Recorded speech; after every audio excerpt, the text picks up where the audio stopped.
Maka kemudian keterampilan, ya. Jadi ada KI 1, ya, kompetensi inti, ya.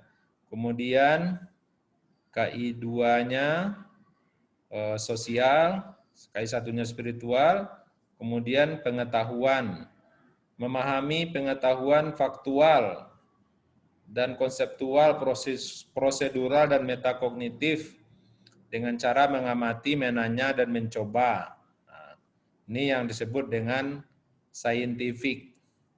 Jadi siswa itu dia belajar dengan cara mengamati, menanya, dan mencoba.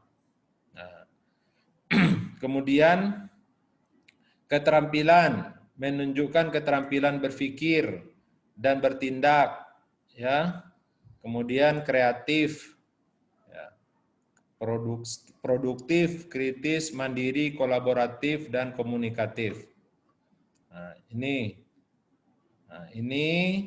untuk SMP. Nah, ini KI untuk SD, ya. Kompetensi inti untuk SD. Nah, ini nanti kompetensi dasarnya lain lagi. Ini di dokumen-dokumennya saudara. Karena tadi Bapak suruh bicarakan, diskusikan tentang landasan. Landasan apa? Ada baca WA-nya tadi? Ah, itulah salahnya ya. WA dosen tidak dibaca. Landasan yuridis. Nah, ini namanya landasan yuridis, landasan hukum, ya, landasan hukum yang sudah diterbitkan menjadi peraturan Menteri Pendidikan. Ya.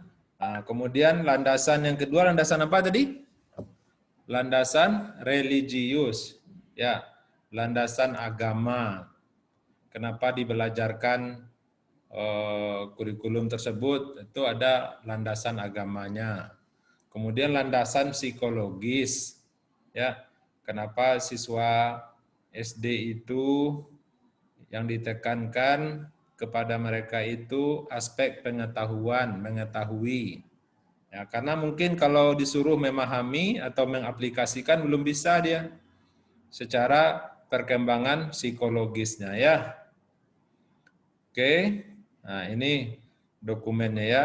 Kemudian kita lihat lagi dokumen yang lain. Oh. Mana nih?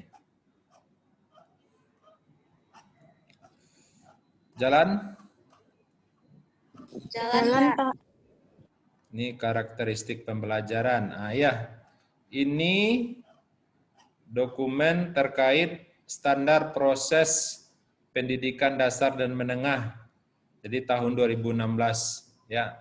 Jadi kita ambil contoh tahun 2016. Kalau mungkin ada yang sesudah ini ya dia mungkin lebih kurang sama, mungkin ada perubahan-perubahan ya.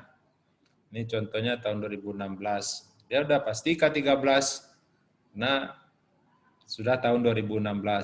Nah, tadi ada yang bertanya di WA tadi Pak Dian.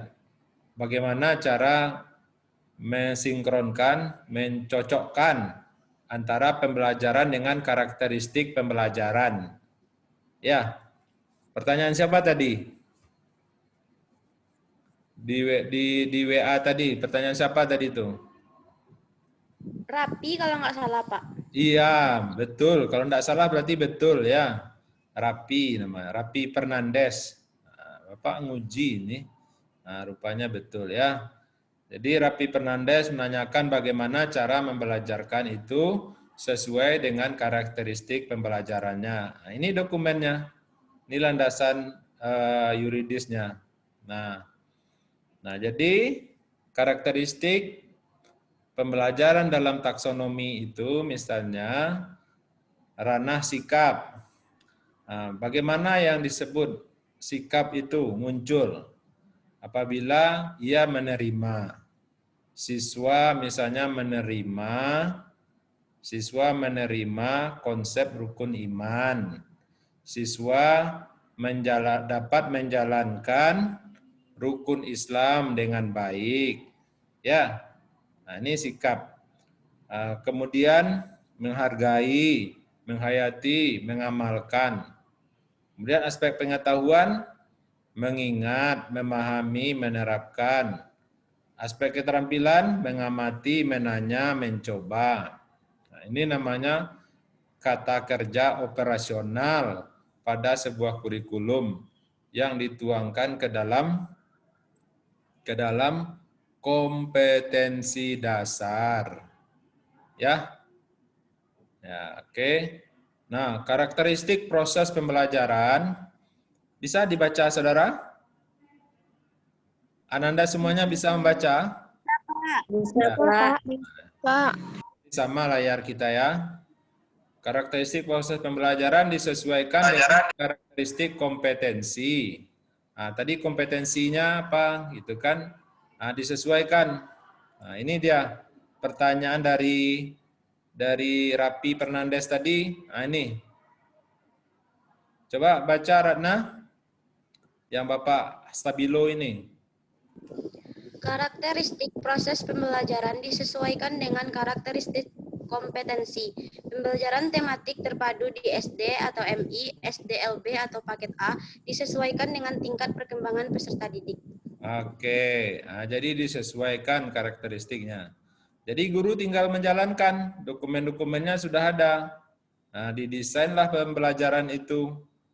Nah, nanti ada lagi mata kuliah namanya desain pembelajaran. Ya, mendesain pembelajaran, ya, cara membuat silabus, cara membuat RPP. Nah, ini lain lagi. Nah, jadi ada perencanaan pembelajaran dalam kurikulum meliputi desain, ya. Nah, desain itu ada silabus, ada RPP, ya. Ada apa lagi? Ada ini prinsip-prinsip penyusunan RPP, ya. Kemudian setelah didesain, dilaksanakan pembelajaran itu untuk SD. Berapa menit? 1 jam pelajaran. Berapa menit, Nanda?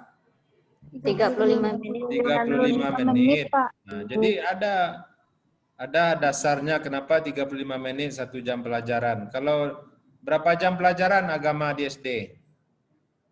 2. Ya, berarti 2 kali 35 menit ya. Berapa dapatnya? 70 menit, 70 Pak. menit dalam seminggu kan begitu ya. Nah, kalau SMP 40, kalau SMA 45, kalau kuliah berapa menit? 1 SKS. Tatap mukanya. 50. 50 betul. Jangan ragu-ragu 50. Nah, kemudian rombongan belajar, jumlah siswa yang ada di dalam kelas maksimumnya itu ya di SD ada 28, SMP 32, SMA 36. Apa buku teks yang digunakan sampai dengan pengelolaan kelas. Nah, ini namanya aspek pelaksanaan pembelajaran. Kalau yang di atas tadi aspek perencanaan desain pembelajaran, ya. Nah, dilaksanakanlah pembelajaran itu saudara, ya, mulai dari pendahuluan, ya, disiapkan peserta didik, diberikan motivasi, ya, disiapkan tuh tidak mesti dengan aba-aba, siap gerak. Nah, itu PBB ya. Artinya menyiapkan conditioning, mempersiapkan peserta didik untuk mendapatkan pembelajaran secara fisik dan psikis. Ya. Nah, kemudian diberikan motivasi kepada siswa tersebut. Ya, bagaimana supaya sukses dan lain sebagainya. Ada pemberitahuan dari Zoom katanya 10 menit lagi habis. Nah, jadi kalau mati dia berarti sudah habis ya. Nah, jadi Bapak menambahkan penjelasan dari diskusi saudara. Nah, kemudian setelah pendahuluan apa lagi? Ada namanya kegiatan inti. Ya, kegiatan inti itu digunakanlah apa model pembelajarannya, metode pembelajarannya, terus media yang digunakan apa gitu ya. Metode pembelajaran misalnya apa? Ya, metode yang digunakan guru apa? Nah, misalnya diberikan tugas, resitasi namanya, atau metode ceramah, ya, atau metode diskusi, gitu ya. Modelnya apa? Nah, modelnya misalnya PBL, PBL ya, problem based learning, pembelajaran berbasis masalah. Jadi dikasih siswa diberikan masalah, kemudian mereka mendiskusikannya, mencarikan solusi jalan keluar dari masalah tersebut. Nah, itu namanya kegiatan inti. Nah, sampai di dalam kegiatan inti itulah dicapai nanti ya tujuan dari sikap, pengetahuan, keterampilan, sampai kemudian ditutup ya. Jadi guru menutup. Nah, ini semua tingkat begitu pembelajaran itu. Ada kegiatan pembuka, kegiatan inti, kegiatan penutup. Ya Febi, Febi Nurul. Ya, Pak. Febi jangan ngobrol sambil kuliah ya. Nah, bilang sama teman yang di samping tuh, saya lagi kuliah bilang. Ya. Kemudian ini sampai dengan standar penilaian. Nah, standar penilaian ini nanti dalam mata kuliah evaluasi. Ada satu apa namanya satu PDF yang belum terbuka ini. Mana tadi ya? Oke. Jadi kalau dia habis berarti sudah 10 menit ya. Ya, Pak. Ini tingkat kompetensi dan jenjang pendidikan. Ini sudah tadi. Ini sudah pendidikan menengah. Ini metakognitif, ini yang tadi. Ini apa namanya tadi? Dimensi pengetahuan. Nah, ini kompetensi lulusan satuan pendidikan. Jadi setiap tingkat itu apa dimensi ya kompetensi yang harus mereka miliki. Mulai sikap, pengetahuan sampai dengan keterampilan. Pengetahuan itu tentang faktual, tentang fakta-fakta dalam ilmu ya, kemudian konseptual dan prosedural, metakognitif ya. Nah, sampai dimensi keterampilan. Jadi keterampilan yang dituntut di SD, SMP dan SMA berbeda-beda. Ya, berbeda-beda. Oke. Kemudian apa tadi yang belum? Nah, ini kompetensinya masih kompetensinya.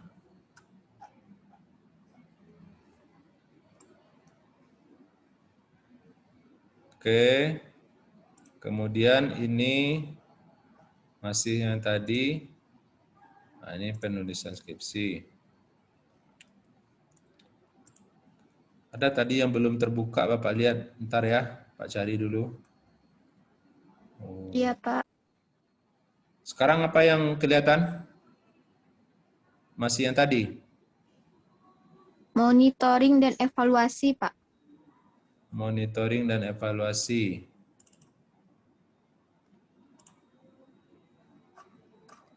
Tunggu. Standar isi inilah dulu. Standar isi ya.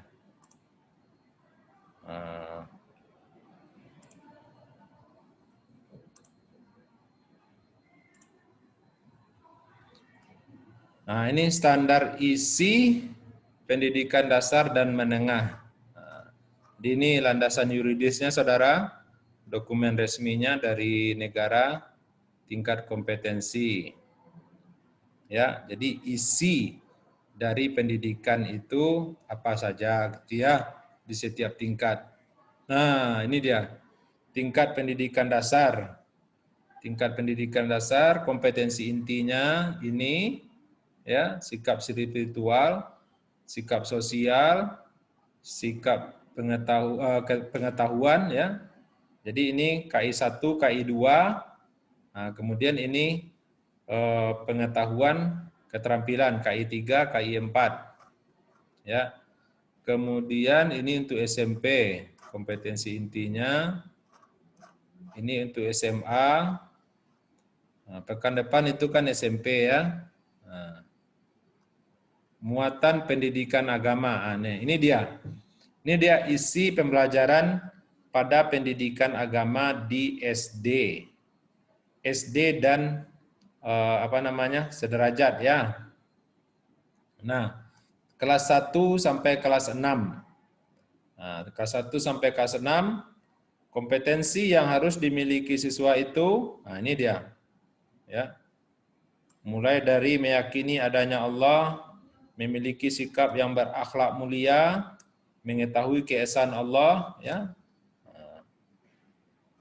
Kemudian ruang lingkupnya diajarkanlah Al-Qur'an, ya.